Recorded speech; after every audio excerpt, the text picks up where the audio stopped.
What's up guys, it's Bankai once again here to bring you my review of Bleach 683, The Dark Side of Two World Ends. I literally have no idea what that means. I don't know what these titles mean. Every week Kubo brings out another word in this sentence, I'm guessing, that doesn't make a bit of sense, so I don't know. Your guess is as good as mine. I have no idea what the hell these titles mean. Also, apologies for the darkness. The light's not working, so can't have it this time. And if I open the blinds, it gets nuts. So I'm afraid it's going to have to be dark this week. But back to the review. This chapter is really good. Really good. And I'm not going to lie, I really enjoyed it. And it just pisses me off even more that this series is ending very soon. And we're not getting half the stuff we deserve to get. You know, I was thinking the other day what to do with my channel after Bleach ends. And I'm hoping the anime comes back because I'll review the episodes of the anime. But in the direct aftermath of the manga ending, I'm probably going to do like a bunch of top 10s and all this sort of thing. I'll review the 1,000 Year Blood War arc. And there's a lot of stuff that needs to be talked about that we will probably not see. How many, for you guys who've been watching my reviews, how many reviews did I sit there and say, we need a flashback about the Soul King? And I really thought we were going to get one, but I don't think we're going to get one, so that pisses me off. Anyway, I know that the whole Bleach is ending in 5 chapters thing kind of got debunked, I think. I saw some of you saying in the comments last week, which would make sense because that would mean it's ending in the next 2 chapters, which I don't think is very likely. I heard something akin to 10 chapters, so we've got about 7 left or something like that. That'd be a bit better. Either way, I think it's wrong that Shonen Jump didn't give us an exact number of chapters. Maybe they're going to do it when we hit 5, but even so, like, why even bother with the blanked out number? Like, what was it, 4 weeks ago or something like that? What's the fucking point? Yeah, that's just super weird. I think the whole situation is incredibly weird. But, either way, rant over, let's get on with this. So, we actually see the Seirei, including the Senzai-Q and the Sogyoku Hill for the first time in what feels like ages. And I have to say, Kubo's drawing looks shit. Like, no, I mean, I'm not one to criticise Kubo's artwork, because Lord knows he's a better artist than I'll ever be. But I don't know, what's something just off about it. I swear I never used it like that. Like, the buildings all look so plain, it looks like something out of Quakemundo. But, I don't know. It's cool to see it again either way. The Sogyoku Hill gets absolutely annihilated as well, which is kind of crazy. Like, Yhwach basically sends an enormous attack going through the Soul Society and cuts straight through the Sogyoku Hill. Now, there's a couple of really cool, nice little touches here. The first one is that you can see the destroyed shaft that Ryukyu was attached to. That's broken on top of the Sogyoku Hill. And the second, the smaller detail is there's a hole in the bottom of the Sogyoku Hill from when Komamura used Tengen. So that's pretty cool. When he tried to attack Aizen, and I think it went straight through the bottom of the mountain. That's really cool to see. But yeah, it's pretty nuts that Soul Society is basically being absolutely fucked. It's also really weird that Kubo's still using massive panels for unnecessary reasons. So, on the second page, there's just a huge panel of darkness, and I'm kind of like, I know it's meant to be the stretch of burnt ground that Yhwach just left in his wake, but why do we need to see that? Like, or why does it need to take up so much room? Either way. Now, this chapter also, by the way, I need to bring up is a mindfuck. Nothing in this chapter is as it seems, and a lot of people have been pretty confused. It took me a couple of reads to properly work out what's going on, to pick up on the nuances, because Kubo has left clues in this chapter, and it does make sense. It's just confusing as fuck. So I will, go through it. I'll read the chapter as it is, and then I'll say what happened afterwards, basically. So we see Ichigo looking all beaten up, and Yhwach's like, "You're hanging on by a thread, Ichigo. Why didn't you let Orihime heal you before you came out here?" And he says, is it because she was close to death, or did you think you wouldn't make it in time if you waited to be healed before coming after me? Which, both, to be fair, legitimate reasons. Yhwach then says, I thought I made it pretty clear that if you chased me down, you wouldn't be able to change a single damn thing. As he's saying this, Zabimaru is going straight through the darkness towards him, and Renji then reveals it, and Yhwach says, that applies to you as well, Renji, and then Renji Bankais and uses Soro Zabimaru.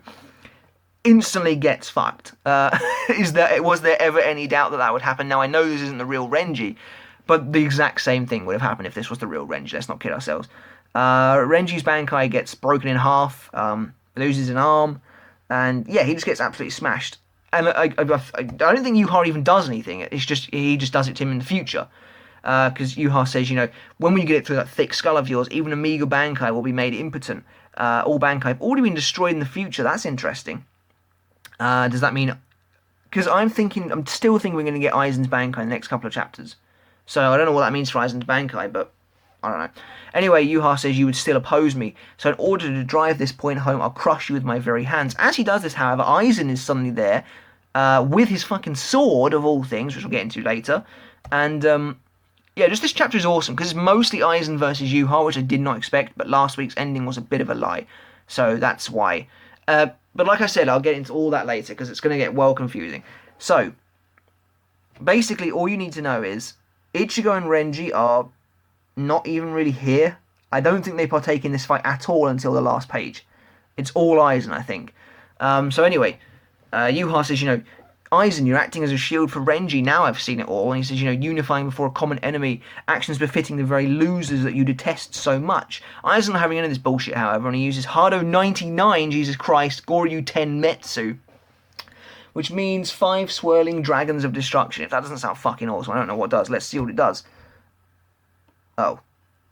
Nothing. Absolutely nothing. But I mean, it destroys the ground, but you can literally see Yhwach just standing there, not bothered at all by this rather impressive display of light.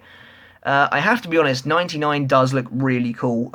Basically, the ground gets split, not once, but like a million times, and light shoots up from it, and it takes the form of giant dragons. Which is really cool. This page could have done with... I'm not going to lie. I know I said I don't think Kubo should be using double, massive panels, but this would have made an awesome double-page spread. To actually see the 5 dragons looming over, that would have been a really worthwhile display of Hado 99.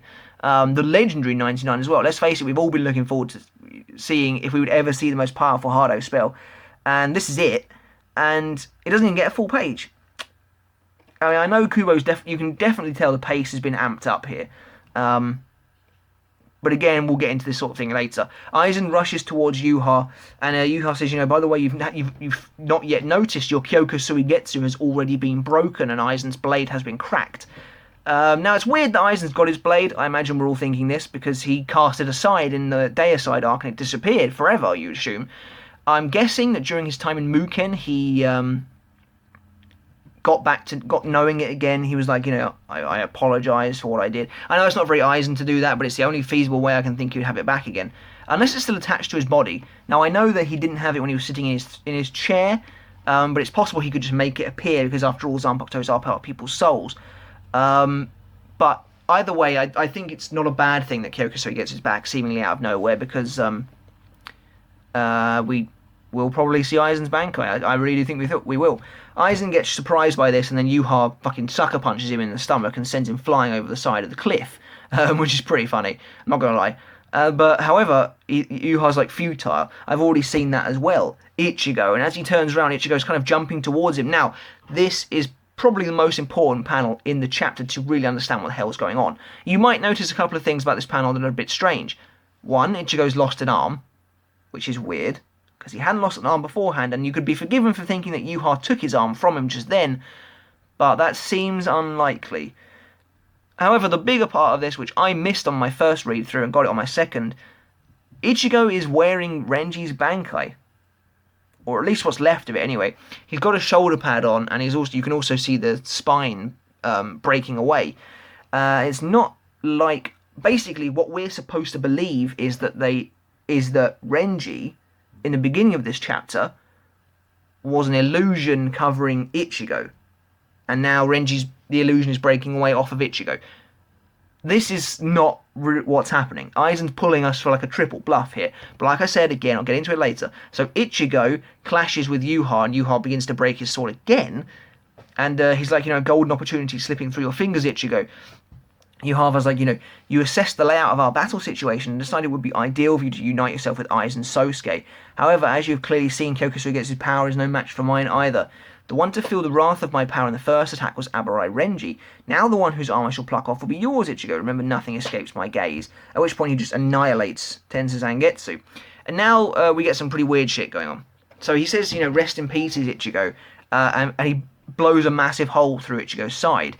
Ichigo is looking pretty fucked here, and I'm not gonna lie, the first time I read this I was like, oh Jesus Christ, how is this ending in 2 chapters?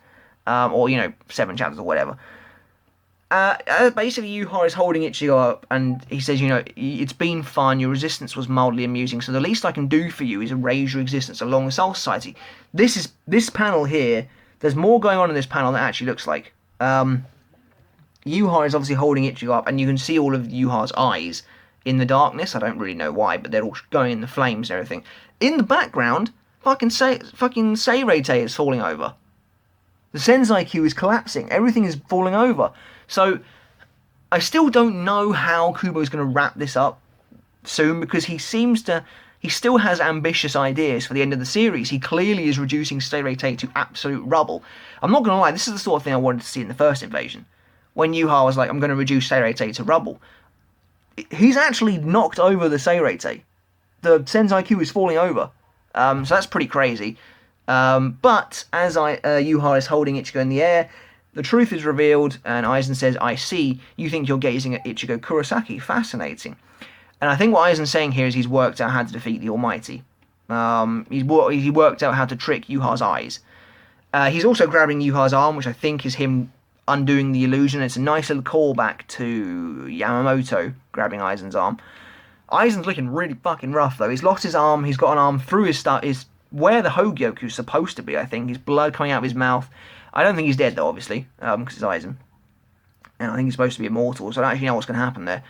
Yhwach then is like, oh shit. And then he gets a sword through his back, and it's the real Ichigo showing up. And then we get the double page spread for the final page, and I gotta say, it's absolutely beautiful. It looks really good. The final page looks really good. Yhwach kind of tries to turn around to stop Ichigo, but Ichigo cuts through him and activates Getsuga Tenshou at the same time, and it looks like he's cut Yhwach in half, like actually cut him in half. But it's a really dynamic and fucking awesome final double page spread. So yeah, Yhwach gets completely annihilated here at the end of the chapter. So before that's the end of the chapter, I'm gonna drop a 5 out of 5 on it, because I think it's really fucking awesome. I was like on the edge of my seat the whole time I was reading this chapter the whole way through. And then there's so much nuance to this chapter I didn't pick up the first time, like the illusions, which we'll get into in a minute. But yeah, just great stuff. Hado 99 as well, nuts. So, what actually happens in this chapter? The thing we need to think about here is Ichigo and Renji were making their way through the Dangai, or Gargantua, what the hell it was, last week. And they appeared at the end of the chapter, but I don't think they actually did. Now, it's a possibility that Ichigo was actually there, but I'm to be honest with you, really not sure. However, when Renji jumps at Yhwach, that is Aizen. Aizen is jumping at Yhwach. So, Renji gets his arm cut off, which means Aizen gets his arm cut off. So that's what you need to remember. Aizen has now lost an arm. When Aizen uses Hado 99, however, he uses an illusion to make it appear that he has his arm, which would now confuse Yhwach, because Yhwach's going to be thinking, well, I cut Aizen's arm off.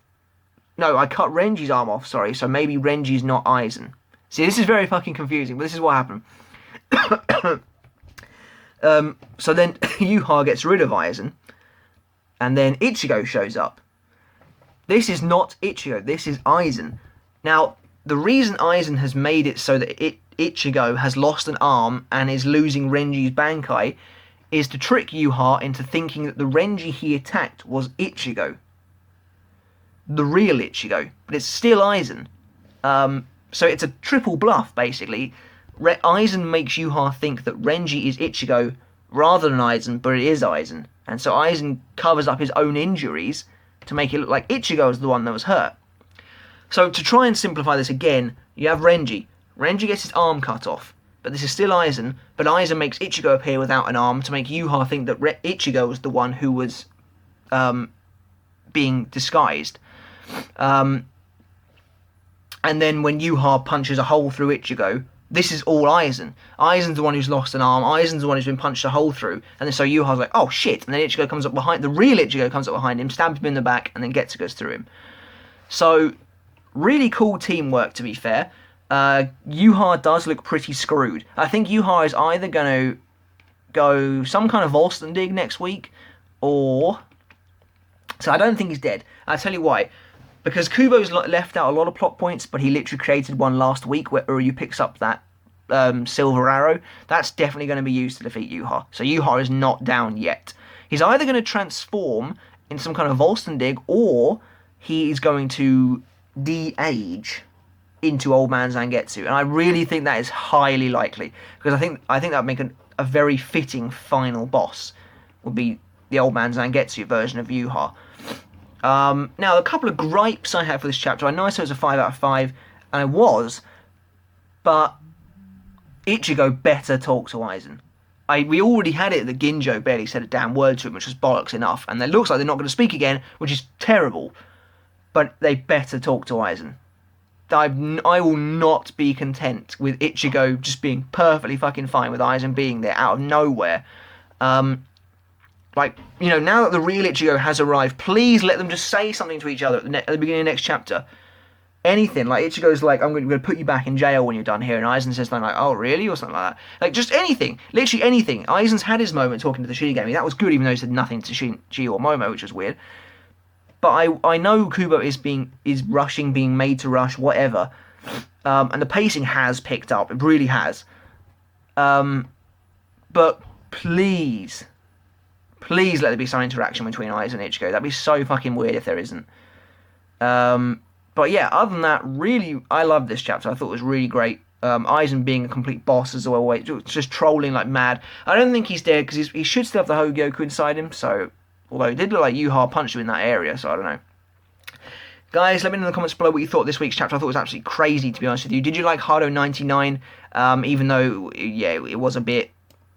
Well, it didn't really do anything. But did you like it all the same? Did you manage to understand Aizen's plan? And do you think Ichigo and Aizen are going to do some talking next week? Do you think we'll get an Aizen Bankai soon? Do let me know in the comments below, guys, what you thought of this week's chapter. And as always, subscribe. I'd super appreciate the support. And until next time, see you later.